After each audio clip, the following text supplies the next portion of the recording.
Loan काढायला लागेल, थांबा. तोच खर्च कमी देखील करता येतो. पहिलं तुमचं बजेट लिहून ठेवा. हॉल, जेवण, हळदी, हनीमून पुढचा वादाचा विषय आहे, पण शांतपणे समजून घ्या. 7 लाख मधून 2 लाख हॉलला गेले.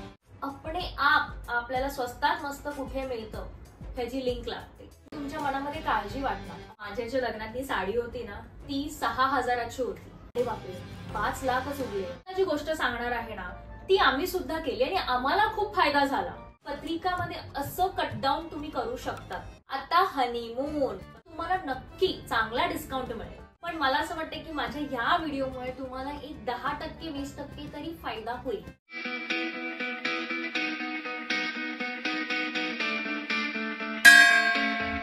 नमस्कार माझ्या मित्रांनो, माझ्या भावना बहिणींनो, दिनत निघाल चॅनलवर तुमचं स्वागत आहे.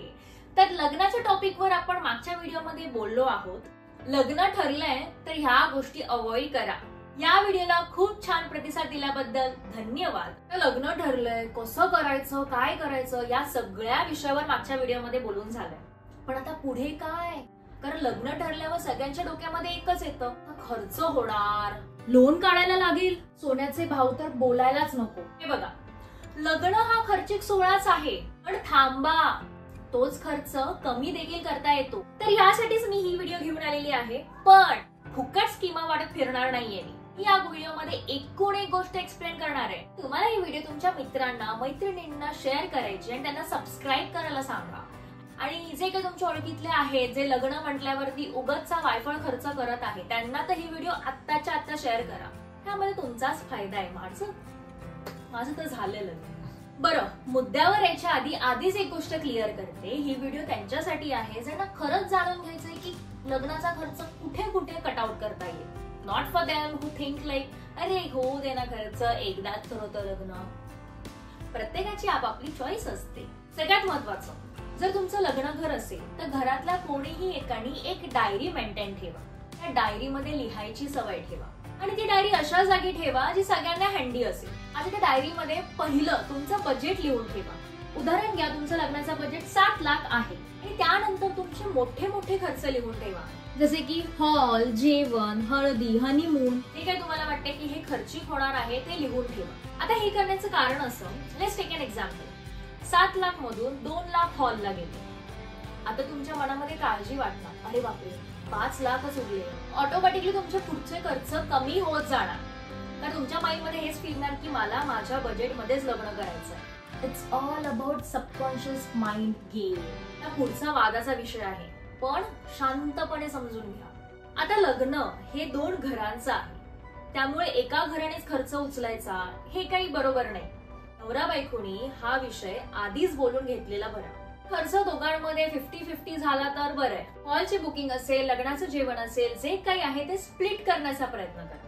म्हणजे काय होतं, एकाच फॅमिलीवर लोड येणार नाही. आता मी तुम्हाला जी गोष्ट सांगणार आहे ना, ती आम्ही सुद्धा केली आणि आम्हाला खूप फायदा झाला. आधी कसं असायचं ना, नवरा नवरीचे वेगवेगळे फोटोग्राफर्स. पण आता असं न करता आपण एक कॉमन फोटोग्राफर शोधूया. एक असा फोटोग्राफर ज्याची एक छान टीम असेल.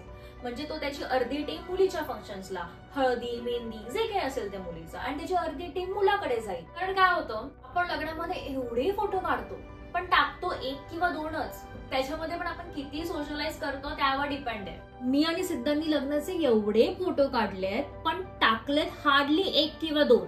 असंही एक फोटोग्राफर आरामात 50K वरती चार्ज करतो. सिंगल हेड 50K जाण्यापेक्षा दोघांमध्ये एक कॉमन फोटोग्राफर बघा आणि मग स्प्लिट करा. हिंदी फोटोग्राफर ही एक त्यांची कला आहे आणि बाहेर त्याची तेवढी कॉस्ट आहे, कारण त्याच्यामध्ये तेवढी मेहनत सुद्धा आहे, नो डाऊट. पण आपला थोडासा फायदा आहे की नाही. हा प्रश्न आउटफिटचा. बघा, आउटफिटचं नाव ऐकल्यावरच आपल्या चेहऱ्यावरती एक स्माइल येते, कारण प्रत्येक जणी आपापलं लग्न आधीच इमॅजिन केलेलं असतं की मी माझ्या लग्नामध्ये अशी दिसेल, मी माझ्या लग्नामध्ये असं काहीतरी करेल, असा लुक करेल. त्या दिवसासाठी त्या आउटफिटला, त्या ज्वेलरीला, त्या दिवसालाच एक महत्व असतं. प्रत्येकाला वाटते की मी माझ्या आउटफिटमध्ये थोडासा खर्च करेन, कारण एकच दिवस ते होणारे लग्न, एकदाच होणारे. हा सगळ्यांच्या मनात येतो आणि मी सांगू का, माझ्या मनातही आलेला. पण सगळे जेव्हा फेरीटेलचे विचार येतात त्याच्या आधी पटकन आपली डायरी आठवायची आणि डायरीवर लिहिलेला तो बजेट आठवायचा.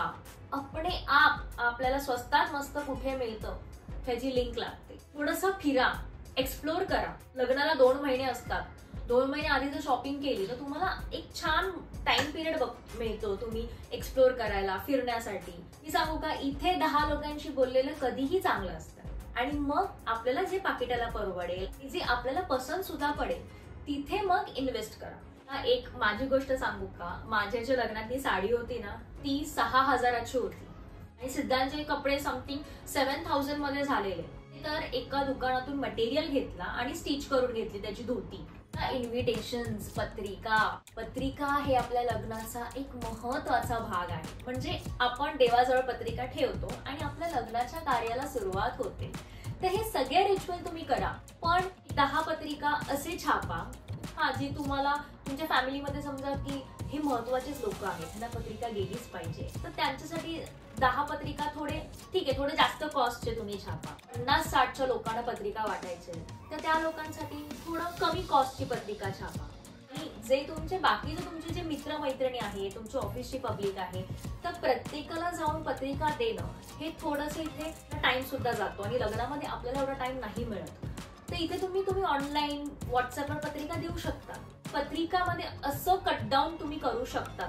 आता हनीमून, लक्षपूर्वक घुसून आता सगळे ऐकत असतील, कारण आता एकदम इंटरेस्टिंग टॉपिक चालू झालाय ना. अजिबातच म्हणणार नाही की आता तुम्ही इथे खर्च कमी करा, इथे बजेट वाचवा, थोडी स्वस्तातली जागा बघा, हे मी अजिबातच म्हणणार नाहीये. पहिल्या व्हिडिओमध्ये हे म्हटलंय की जेवढं फिरायला जमेल तेवढं फिरून घ्या. हे नक्की सांगेन की प्री प्लॅनिंग, प्री बुकिंग करून ठेवा.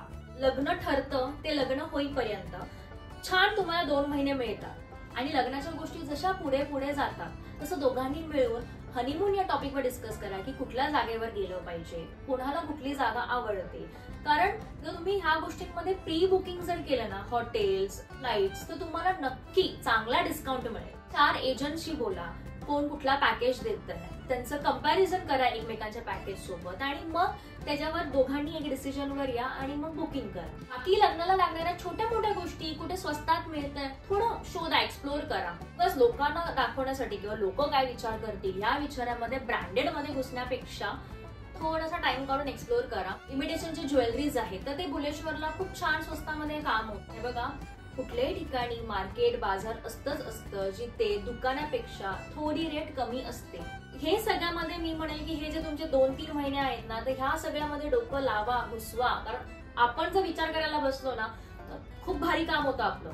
ठराविक लिमिट पर्यंत खर्च होतो, ठीक आहे, पण मला असं वाटतं की माझ्या या व्हिडिओमुळे तुम्हाला एक 10% 20% तरी फायदा होईल. तर मित्रांनो, कसा वाटला व्हिडिओ मला नक्की कमेंट करून सांगा. मी तुमच्या कमेंटची वाट बघत असते. नक्की शेअर करा, कारण मला असं वाटतं की हा थोडासा सिरियस इश्यू आहे. थोडं इथे लक्ष दिलं तर मे बी फायदा होईल लोकांना. बाकी सगळेच जण आपापल्या पाकिटातले पैसे वाचवायच्याच मागे आहे. तर माझा पण हाच एक प्रयत्न होता. तर व्हिडिओ शेअर करा जेवढं होईल तेवढं. नवीन असाल तर सबस्क्राईब करा. भेटू अजून एका नवीन टॉपिक घेऊन पुढच्या आठवड्यात. तर तोडून टाक फोडून टाक मराठी चॅनल आहे बॉस, सबस्क्राईब करून टाक.